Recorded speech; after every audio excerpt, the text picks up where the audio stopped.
Saio hau Nafarroako gobernuak diruz lagundu du.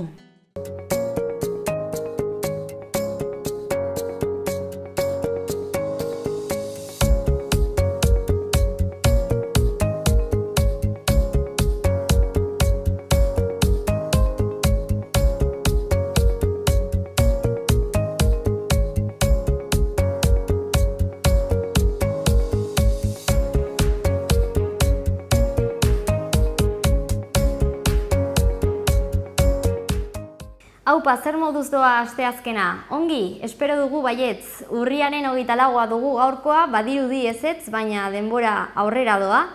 Hor daukagu ia gurekin azaroa eta azaroan gauzatuko diren jardunaldi batzuk izango ditugu gaur mintzagai, sarean euskeraz deritzonak. Euskara bidea kantolatuta, bigarren edizioa izango da aurten, baluarte jauregiak hartuko ditu, gero ezagutuko dugun moduan, gaurko lehendabiziko eta elkarrizketa bakarran Mikel Arregi izango dugulako, Euskara bideko zuzendaria eta koordinatzailea. Eta esan bezala, xehetasun eta informazio guztia emango digu, geroxeago, elkarrizketen tartean. Baina, esan dugun moduan hori bakarri izango da, baina ez ahaztu aurretik agenda, titularrak, Iruin herriko albisteak eta betiko edukiak izango ditugula. Hortaz, has gaitezen gaurko efemerideekin.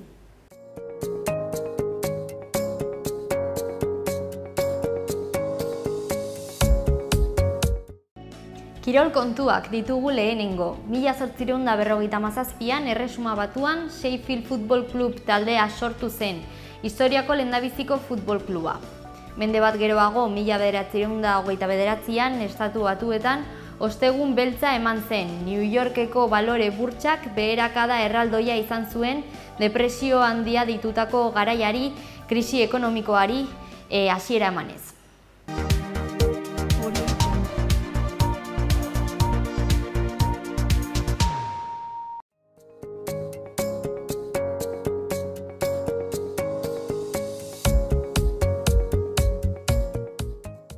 Ezagutu ditzagun gaurko urriaren 24ko lerroburuak. Hilketa matxista salatzeko elkarretaratze isila egin dute gaur eguerdian udaletxe plazan. Elias Kerejeta zine eskolako ikasleek bideoarte erakustaldi baten programazioa diseinatu dute, Gabonetan Iruñeko kale eta txokoetan ikusgai egongo dena. Iruñeko udalak lankidetza hitzarmen bat sinatu egin du eskolarekin ekimena aurrera eramateko.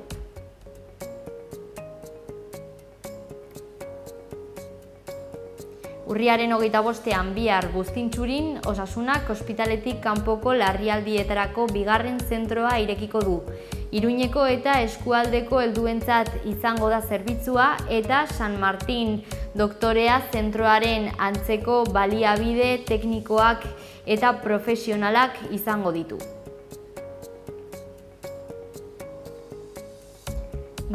Volkswagenen ekoizpena 7 egunetan zehar geldituko dute.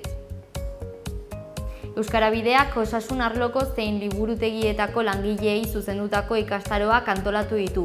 Programa trinko eta espezifikoen eskaintzari atxikitako ikastaro hauetan izena emateko epea azaroaren 19tik 23 bitarte irekita izango da.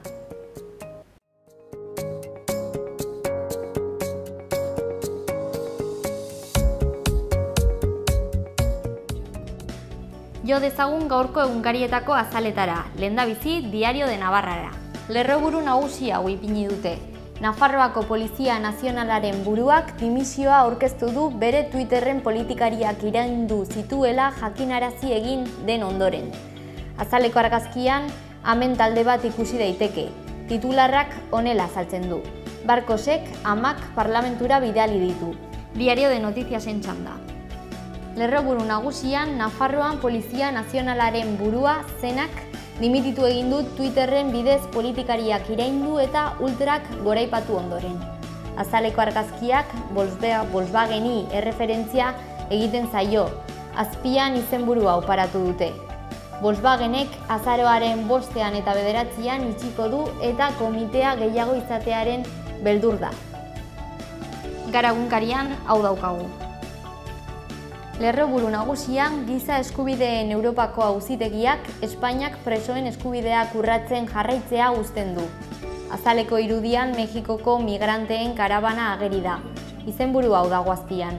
Karabana nekatu batek indarrak berritzen ditu Mexikon.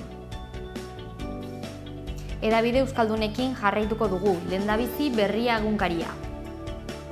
Goian eskuineko izkinean, kulturari dagokionez, txakur gorriak jarri dio irudia Durangoko azokari, abenduaren 5-tik 9 egingo dute aurten. Horren azpian, lerroburu nagusia eta ez lerroburu nagusia baizik eta argazki nagusia daukagu, edo argazki bakarra hobe esan da. Hor Giza Eskubideen Europako Auzitegiaren egoitza ageri da, eta titular honek laguntzen du. Presoen zigorrak ez betetzeko arrazoia eman dio Estrasburgok Espainiari. Azpian hor bai lerroburu nagusia. Ospitalean hilda bikotekideak piztutako sutean zauritu zen Andrea dio. Ondoan ezkerrean gainontzeko edukiak. Lehendabizikoak, Iruñeko udala prest dago berdintasunez aritzeko euskaraz eta gaztelaniaz. Beherago, Nafarroan gobernuak laguntzak eman nahi dizkie familiei eta gazteei alokairurako. Izkinean, Italiaren aurrekontua atzera bota du Bruselak, baina utzi egingo dio Erromak. Ondoan eskuinean Eusko Jaurlaritzaren aurrekontuak iaz baino 371 milioi euro gehiago edukiko ditu. Berdez nabarmenduta langileen erabateko prekarietatea. Eta amaitzeko horren azpian, Khashoggi kazetariaren hilketa Turkian epaitu behar litzatekeela adierazi du Erdoganek. Amaitzeko goazen Euskal Herria Irratiko web orrira. Goian ezkerrean hilketa matxista salatzeko elkarretaratze isila eginen dute eguerdian. Alboan eskuinean 3. aldiz aurten bombak bardean. Ezkerrera bueltatuz pizkatxo bat beherago, eskuak loturik deitu ditu Nafarroak amatasun atxikipenen itzulketa egiteko. Eta bukatzeko eskuinean emakumezkoen patin hokei lehenengo iparralde ligan 2 talde nafar parte hartzen ari dira.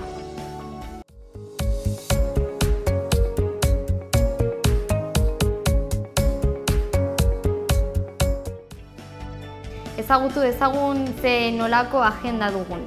Gaur eta azaroaren 3 arte Sarasate pasalekuan Iruñean, Picasso El viaje del Guernica erakusketa ikusgai egongo da. Gaur arratsaldeko 7etan Nafarroako artxibategi nagusian hitzaldi bat gazteleraz eskainiko da. El apellido en Navarra izenburuarekin, sarrera librea da. Ordu erdi geroago gaur, arratsaldeko 7:30 Zibikanen eztabaida bat euskeraz. Aske gara benetan, erabakimen askearen filosofia eta zientziatik.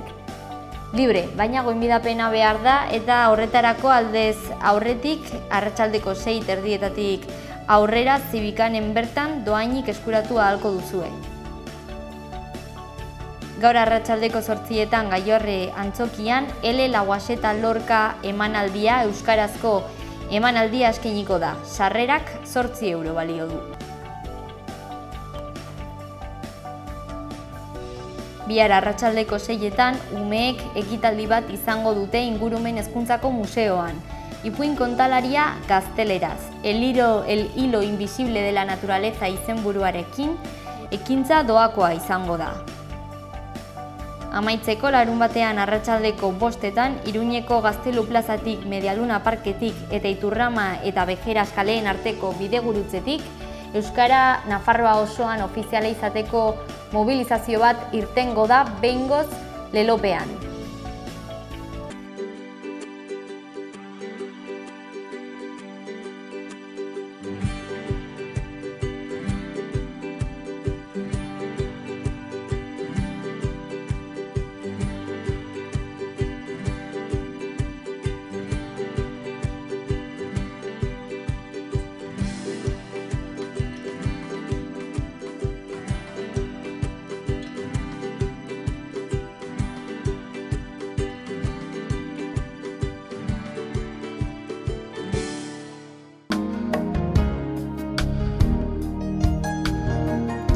Eguraldi eguzkitsua oro har, ipar haizea tarteka bizi xamar ibiliko da, temperatura maximak gutxi igoko dira.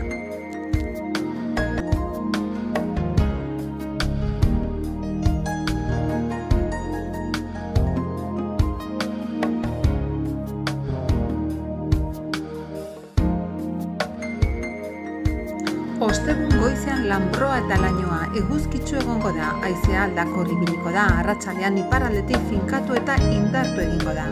Temperatura minimoetan aldaketarik ez, maximak gutxi igoko dira.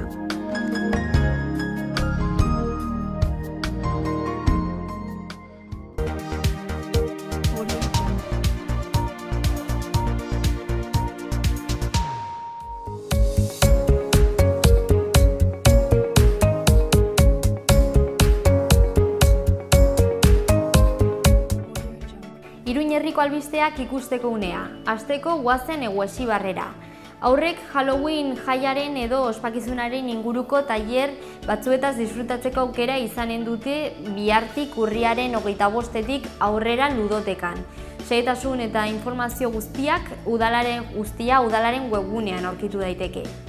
Ez hori bakarrik, bihar urriaren 25ean ostegunarekin Eguesibarren antolatu den izuaren pasabidean apuntatzeko azken aukera izango da, azken eguna. Ekintza Urizpi Aizpak ikastetxean gauzatuko da urriaren 31an, Halloween ospatzen den egun horretan. Izena online eman daiteke kulewesabildua.com helbidearen bitartez. Taldeka apuntatu behar da gutxieneko 7 lagunekin.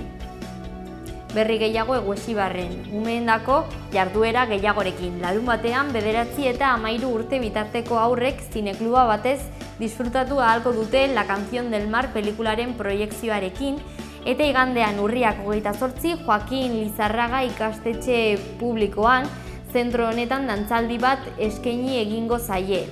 Sarrera librea izango da kasu honetan.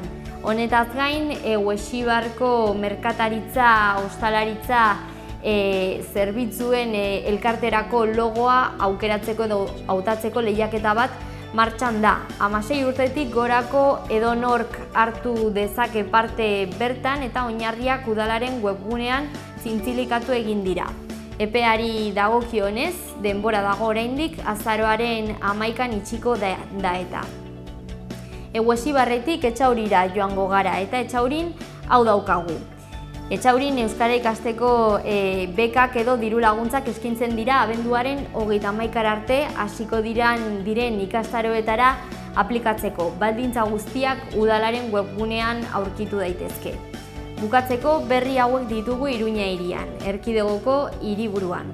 Hiriko 3 udal merkatuek udazken solidario edo elkartasunezko udazken bati hasiera emango diote urriaren 27an larunbatarekin pintxoak eta ardoa eskainiz. Irabazitakoa Adazen erakundera bideratuko da, Nafarroako min edo kalte zerebralaren elkartea alegia. Iruña eta Txina herrialdeko Yayuguan hiriak turismo eta hezkuntza arloetan elkarlanean aritzeko akordio bat sinatuko dute gaur arratsaldean. Hitzarmenak urte bateko balioa izango du, urte bateko iraupena eta 8 urtetan zehar berritu ahal izango da. Gainera interesgarriak izan daitezkeen beste hainbat arlo identifikatzeko lan egingo da, ekonomia, hirigintza edota kulturaren baitan. Urteko 3. hiruhilekoan udalak Iruñeko udaletxeak 2522 abisu, kexa eta proposamen jaso egin ditu bere webgunea eta 010 telefono zenbakiaren bitartez. Instituzioak kontsulta guzti horien 85%ari erantzuten dio. Alkateak Joseba Asironek Iruñak babesten dituen Nikaragua eta Kolonbiako 2 kooperazio proiektuetako edo ekimenetako koordinatzaileak hartu egin ditu. Elikagaiak eta ura osasungarriak bermatzea dute biek helburu. Ez hori bakarrik, Iruñeko udala transexualitatea despatologizatzearen kontrako egunera batu eginda eta genero identitatearengatik sortu daitezkeen diskriminazioaren aurka egiteko konpromesua hartu egin du.